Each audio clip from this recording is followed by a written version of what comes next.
नित्यगणादिसेवितं कपेत्यजम्बोफलचारुभक्षणम् उमासुतं शोकविनाशकारकं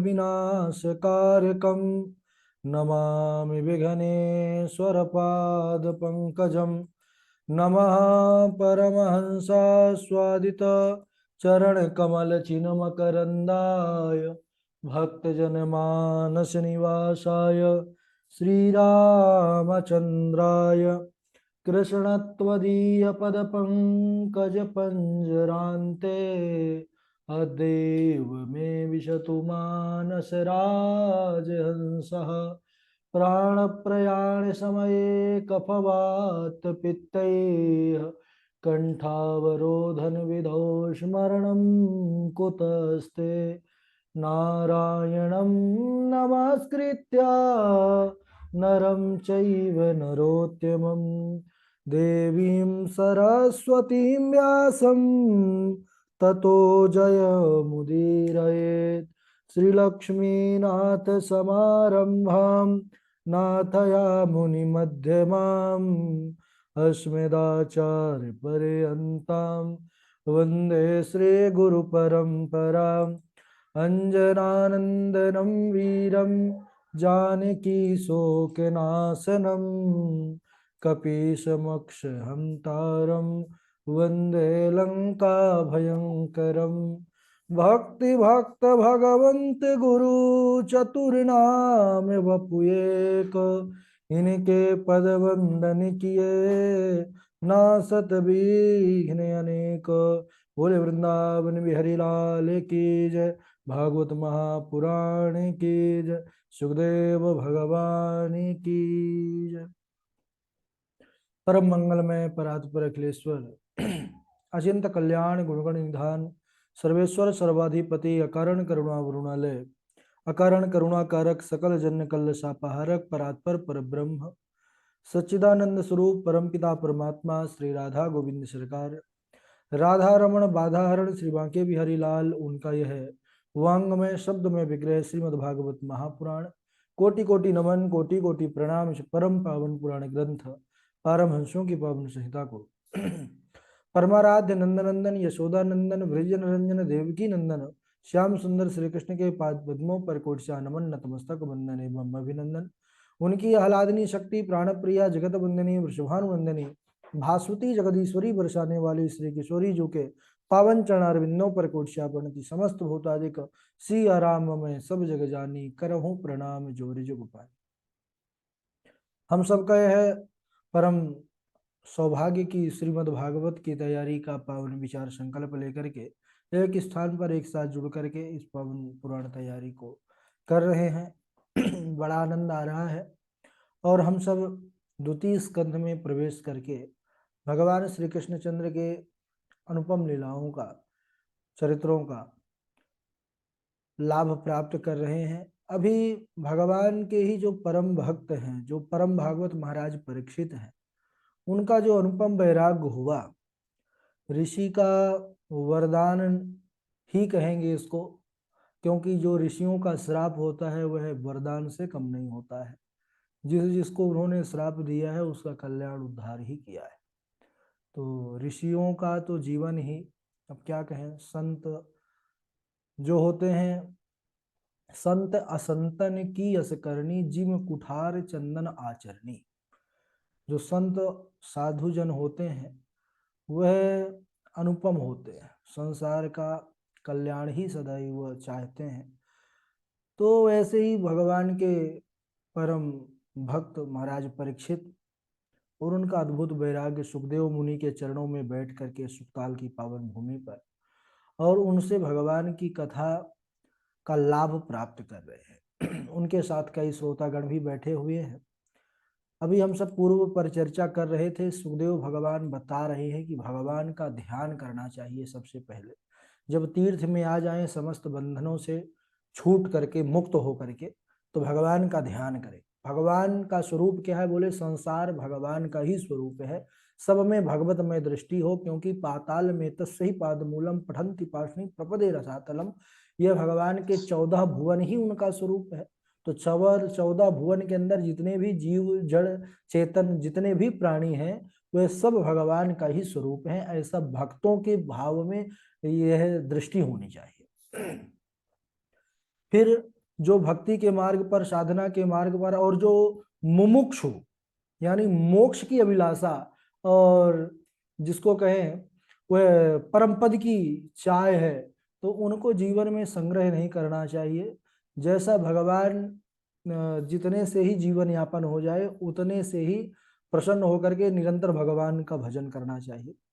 चीराणि किम पथि न संति दिसंति भिक्षाम आदि श्लोकों से कल हमने पाया, सुखदेव भगवान ने कहा कि किस प्रकार एक जो भगवत मार्ग पर चलने वाले मुमुक्षु जन है और प्राणी है, मनुष्य है, उनको कैसा उनका जीवन होना चाहिए। संत भगवान का भी एक अलौकिक संत कल जिसका हमने दृष्टांत सुना कि जो शमशान भूमि पर रहते थे, कुछ नहीं रखते थे, फक्कड़ महात्मा थे, तो उनका बड़ा सुंदर भाव, जमीन पर लेट जाते हैं, सिराने हाथ रखते हैं, हम तो अपना गद्दा तकिया सदा ही साथ रखते हैं, कोई ढोना नहीं, भगवान ने सब दिया है, अंजलि है, हाथ है, पैर है और धरती है पूरी, यही हमारी है। फिर भगवान का ध्यान कैसे करें, भगवान का स्वरूप कितना सुंदर है, भगवान के उस स्वरूप का ध्यान करें। आंख बंद करके आसन पर बैठ जाएं, बैठने का अभ्यास करें और उसके बाद परमात्मा का स्वरूप कितना कैसा है, बोले भगवान का जैसे स्वरूप हम देखते हैं, इसीलिए मंदिर होते हैं, इसीलिए भगवान की सुंदर सुंदर प्रतिमाएं होती हैं कि भगवान के उसी स्वरूप का, उसी रूप माधुरी का हम निरंतर दर्शन करते रहे। सशंख चक्रम शकरीत कुंडलम आदि श्लोकों से भी भगवान के स्वरूप ऐश्वर्य का हमको झलक दिखता है उसमें। तो भगवान के उसी स्वरूप अंग प्रत्यंगों का ध्यान करें। और फिर साधक जब छोड़ना भी चाहे संसार को तो उसके दो मार्ग भी हमने कल सुने, सद्यो मुक्ति, क्रम मुक्ति। सद्यो मुक्ति क्या है, जो हमारे अंदर 7 चक्र होते हैं, आप सभी जानते हैं, क्रमशः स्वादि मूलाधार, स्वादिष्ठान, मणिपुर, अनाहत, विशुद्धि, यह 5 चक्रों से क्रमशः प्राणवायु को ऊपर ले जाते हैं। यह योग का एक माध्यम है। और उसके बाद आज्ञा चक्र, आज्ञा चक्र में कुछ समय तक स्थित करते हैं उस प्राणवायु को, जहाँ पर ब्रह्म का दीदार होता है, साक्षात्कार होता है वहां से। उसके बाद जब उस ब्रह्मलोक में जाने की अभिलाषा हो, उस पूर्ण ब्रह्म से मिलन हो चाहते हैं जब वह जीव, तो फिर सहस्त्रार्ध, यहाँ पर जो ब्रह्म रंध्र होता है, यहीं से अपने ऊर्ध्वगमन प्राणों को परमात्मा में विलीन कर देते हैं। और दूसरा भी जो क्रम मुक्ति का है वह क्रमशः है, शरीर इंद्रियों के साथ वह जीव बाहर के कई लोकों में जाता है, महरलोक में, शिशुमार चक्र आदि में, फिर उसके बाद क्रमशः क्रमशः अंततोगत्वा वह भी उसी पद को प्राप्त करते हैं। लेकिन ऐसे महापुरुष कहते हैं कि बार बार पृथ्वीवासियों के कल्याण के लिए बार बार जन्म भी ग्रहण करते हैं और उनका कल्याण करके उनका पहले से ही कल्याण रहता है। तो यहाँ पर सुखदेव भगवान राजा परीक्षित से कहते हैं कि हे राजन, यदि सांसारिक वस्तुओं की कोई कामना हो तो भी हम सबको चाहिए कि वैदिक अनुष्ठानों का, अपने शास्त्रों का आश्रय लें, भूत प्रेत आदि के चक्रों में ना पड़े महाराज, मंत्र ही काफी है, वैदिक जो विधान है वही सब कुछ देने वाला है। तो कहने लगे कि यहाँ पर कई सारे कामनाओं का भी उन्होंने वर्णन किया कि अगर किसी को ब्रह्म तेज की कामना है, ब्रह्म तेज चाहिए, तो उसको बृहस्पति की उपासना करनी चाहिए। संतान की कामना है तो प्रजापतियों की उपासना करिए। तेज के लिए अग्नि की उपासना करिए, तो अग्नि में जैसा तेज होता है वैसा तेज आपको प्राप्त होगा। धन चाहिए तो अष्टवसुओं की उपासना करिए, सबका एक अलग विधान है कैसे उपासना की जाती है। स्वर्ग की इच्छा है, स्वर्ग में आप जाना चाहते हैं तो देवताओं की उपासना करिए। आयु की वृद्धि चाहते हैं, अश्विनी कुमारों की उपासना करिए। रूप चाहते हैं सुंदर, तो गंधर्वों की उपासना करनी चाहिए। यश के लिए भगवान नारायण की उपासना करनी चाहिए। विद्या की कामना है, इसलिए विद्यार्थियों को हमेशा सदाशिव भगवान का और गणेश भगवान को प्रणाम और उनका थोड़ा बहुत जितना हो सके उतना करना चाहिए। विद्या कामस्तु गिरीशम, विद्या को देने वाले हमारे भोलेनाथ हैं, इसीलिए उनकी जो नगरी काशी है ना, काशी विद्वानों की नगरी कही जाती है। तो वह सब कुछ देने वाले हैं, विद्या, बुद्धि, बल। और अगर पति पत्नी में प्रेम नहीं है, सामंजस्य नहीं बन रहा है, तो कहते हैं माता पार्वती के साथ फिर भोले बाबा को महाराज सेविए, तो अच्छा हो जाएगा सब कुछ। लास्ट में बोले कि भाई कई भक्त होंगे जो सोचे होंगे कि हमारी कामना तो हम जो सोचे थे वो तो बताया ही नहीं गया, व्यास जी बताए ही नहीं, तो हम क्या करें, जाएं उन्हीं महाराज जो भूत प्रेत जगाने वाले हैं उन्हीं के पास। बोले नहीं भाई ऐसा मत करिए। यहाँ पर सुखदेव भगवान कहते हैं कि हम कहाँ तक कामनाओं को गिनाएं, और कह दिया अकामः सर्व कामो वा मोक्ष काम उदारधि तीव्रेण भक्ति योगेन यजेत पुरुषं परम। अकामः सर्व कामो वा, अकामः यानी कोई कामना ना हो तब भी यही मार्ग है। और आगे बोले सर्व कामः, समस्त कामना, जितने भी मन में कामना है वह भी यहाँ पर प्राप्त हो जाएंगी महाराज भगवान के शरण में आने से। और यहाँ तक बोले कामना तक ही सीमित नहीं है, बोले मोक्ष काम उदारधि, मोक्ष की भी अभिलाषा हो तो आप यहाँ आइए। तीव्रेण भक्ति योगे ना, बोले क्या करना है, बोले तीव्र भक्ति योग से भगवान का स्तवन कीजिए, भगवान नारायण का ही उपासना कीजिए, वो सब कुछ देने वाले हैं। भगवान नारायण, भगवान श्री कृष्णचंद्र यह सब कुछ देने वाले हैं। अच्छा जीवन मिला है और भक्ति से रहित है, भगवान के नाम से रहित है, भगवान की कथा से रहित है, तो बोले ऐसे लोगों के लिए यहाँ पर बड़े बड़े उपाधि दी गई है महाराज। अब कैसी उपाधि सुनिए। सुखदेव महाराज कहते हैं स्वबिडवरा होष्ट्र खरैः संस्तुतः पुरुषः पशु न यत कर्ण पथोपेतो जातु नाम गदाग्रजः।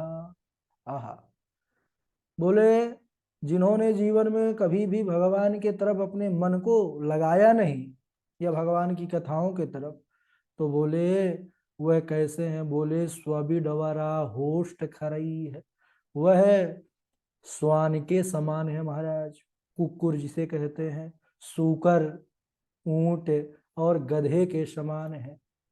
कितनी बड़ी बड़ी उपाधियां मिल रही हैं। इसीलिए हम सबको चाहिए कि भगवान के तरफ अपने मति को लगा कर के रखें और भगवान का नाम लेते जाएं, भले चाहे जितना ले, एक घड़ी आधी घड़ी आध्यो में पुनि याद।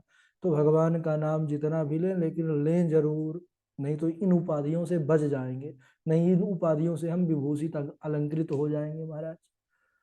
बाबा जी भी कह रहे हैं, लिख रहे हैं कि जिन हरि कथा सुनी नहीं काना श्रवण रंध्र यही भवन समाना। जिन्होंने इन कानों से भगवान की सुंदर कथाओं को श्रवण नहीं किया, बोले कि उनके कान कैसे हैं, बोले कि अहि भवन समाना, उनके कान जो है, जो सर्प रहता है ना बिलों पर, बोले वैसे ही हैं, उनके बिल हैं, कोई कान का मोल नहीं है, अर्थ नहीं है। और जो नहीं करही राम गुण गाना जी है सुदादुर जी है समाना। जिन्होंने कभी अपनी जिह्वा से भगवान के नाम का उच्चारण नहीं किया, भगवान की कीर्तन नहीं किया, भगवान की कथा को नहीं गाया, बोले उसकी जिह्वा कैसी है, बोले मेढक के जिह्वा की समान।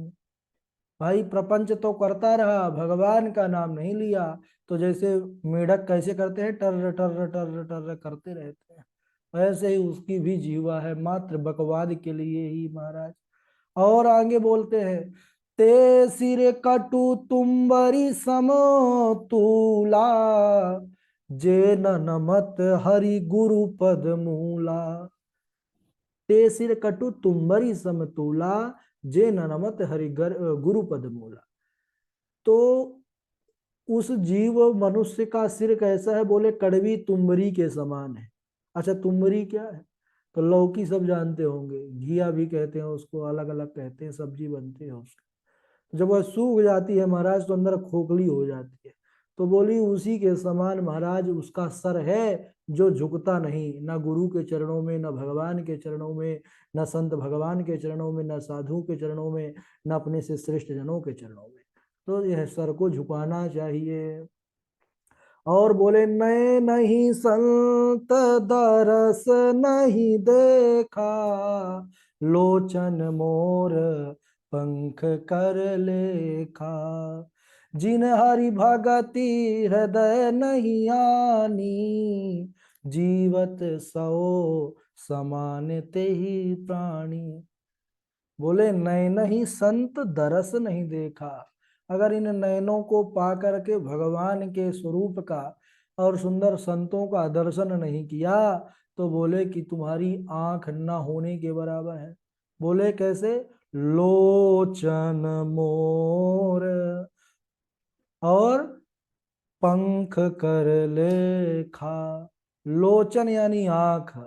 बोले कैसे? बोले मोर पंख, जैसे मोर पंख में वह आंख बनी होती है ना, कई आंख रहती हैं, एक नहीं सैकड़ों आंख रहती हैं, लेकिन क्या मोर उन आंखों से देखता है? नहीं देखता, वो सब दिखावटी वाली हैं। तो ऐसे ही हमारी आंखें ही महाराज व्यर्थ हैं अगर हम भगवान का और संतों का दर्शन नहीं कर रहे हैं तो। जिन्हें हरि भगति हृदय नहीं आनी, जीवत सौ समानित ही प्राणी।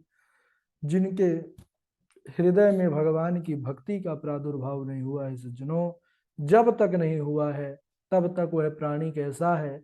तो बाबा जी कहते हैं जीवत, जीते जी, सव तमा समानित ही प्राणी। सव कहते हैं मुर्दा को महाराज, जिसका शरीर शांत हो जाता है वह सव हो जाता है। तो बोले उसी के समान है वह, भले ही चलता फिरता खाता पीता है। और बाद में एक बहुत बड़ी बात कहते हैं, कुलिस कठोर निठुर सोई छाती, कुलिस कठोर निठुर सोई छाती, सुन हरि चरित न जे हर साथी, सुन हरि चरित न जे हर साथी। कुलिस कठोर निठुर सोई छाती, कहते हैं कि उसकी वह हृदय जो है पत्थर के समान है, वह बड़ा निष्ठुर है, जो भगवान के चरित्र को सुन करके भी प्रसन्न नहीं होता, उसके हृदय में प्रसन्नता नहीं छाती, उसका हृदय गदगद नहीं होता, तो वह पत्थर है महाराज, हृदय नहीं है। इस प्रकार सुखदेव भगवान राजा परीक्षित से कहते हैं कि राजन, इसीलिए सबको चाहिए जीव मात्र को कि भगवान का भजन करें, भगवान की तरफ अपने मन को लगा करके रखें।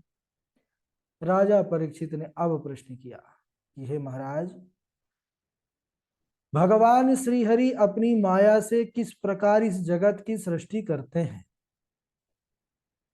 भगवान ने कैसे इस संसार को रचा? गुण दोषमय सृष्टि है विधाता की, अच्छा भी है बुरा भी है, तो कैसे भगवान ने इसको बनाया? सृष्टि विषयक प्रश्न पूछा था राजा परीक्षित ने। सुखदेव भगवान ने अब मंगलाचरण किया है, अभी तक मंगलाचरण नहीं किया। क्यों? क्योंकि राजा परीक्षित के अंदर सबसे पहले जब इन्होंने प्रणाम करके निवेदन किया तो यही निवेदन किया जो मरने वाला है उसको क्या करना चाहिए। तो जो संसार का सबसे बड़ा भय है उस भय को समाप्त किया पहले राजा परीक्षित के माध्यम से सुखदेव भगवान ने, कि जो मरने वाला है वो डर रहे हैं, मरने वाला है उसको क्या करना चाहिए।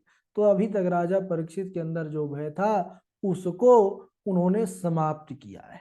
अब सृष्टि का वर्णन करना है महाराज। सृष्टि का वर्णन करने से पूर्व मंगलाचरण इसलिए कर रहे हैं कि जो संसार है यह संसार बंधन में डालने वाला है, यह संसार ही मायामय है, तो माया का तो कुछ कहा नहीं जा सकता। यद्यपि माया से अछूते हैं सुखदेव भगवान, फिर भी बुद्धिमानों को चाहिए कि महाराज उसका पहले से ही इंतजाम कर ले। इसीलिए सुखदेव भगवान अब मंगलाचरण भी कर रहे हैं, और मंगलाचरण नियम भी है ना। मंगलाचरण जो है पूर्व में करना ही चाहिए। तो सुखदेव भगवान मंगलाचरण करते हैं, कहते हैं ठीक उसी प्रकार जैसे उन्होंने विचार किया कि यह संसार बंधन में डालने वाला है, वर्णन करना है कहीं मैं भी बंधन में ना आ जाऊं, तो उन्होंने भगवत नाम रूपी स्नेह स्निग्धता को धारण किया है मंगलाचरण के द्वारा।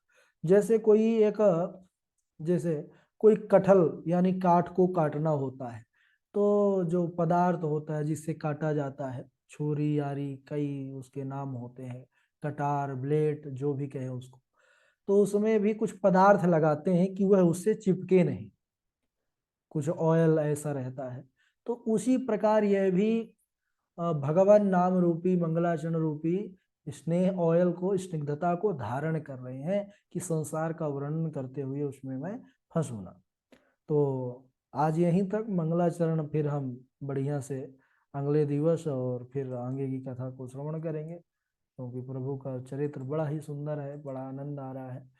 और हम सब कथा मात्र सुनने के लिए नहीं है भाई, कथा सुनाना ही है हम सब। तो उसी हिसाब से तैयारी करिए, क्योंकि थोड़ा सा पढ़ा जाए, उस पर बहुत चिंतन किया जाए, यह तैयारी का एक मूल मंत्र है। तो जितना आपने पढ़ा इस पर बहुत चिंतन करने की आवश्यकता है, इसको बार बार पढ़ने की आवश्यकता है।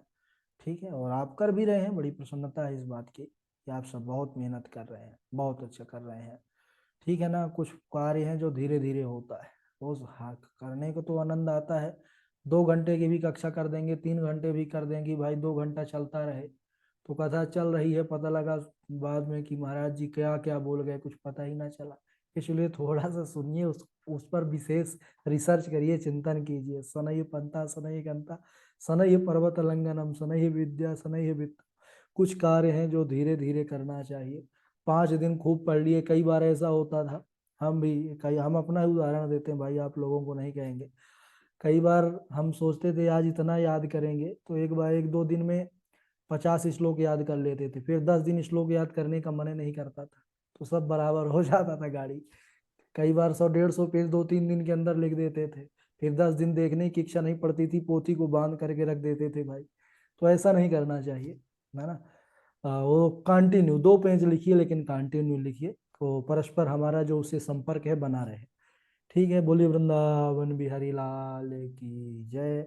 और अब बारी बारी से श्लोक सुनाएंगे। पूर्वी हैं, पूर्वी जी के बाद गणेश झा जी हैं, डॉक्टर हृदत्त शर्मा जी हैं, कात्यायनी तिवारी जी हैं, अखिलेश द्विवेदी जी हैं, अखिलेश द्विवेदी जी के बाद सुप्रभा जी हैं, सुप्रभा जी के बाद वैभव हैं, वैभव जी के बाद सिमरन शर्मा भी आज जुड़ी हुई हैं, आप भी सुनाएंगी। इनके बाद विद्यासागर जी, नियति जी हैं, अमित कुमार जी हैं, शैलेंद्र तिवारी जी हैं, शैलेंद्र तिवारी जी के बाद नवीन जी हैं, अजय चौबे जी हैं, देवेश जी हैं, सुष्मिता त्रिपाठी जी हैं, ऋचा पांडे जी हैं, डॉक्टर विनीता जी हैं, मोहित जी हैं, कृष्णा किशोरी जी हैं।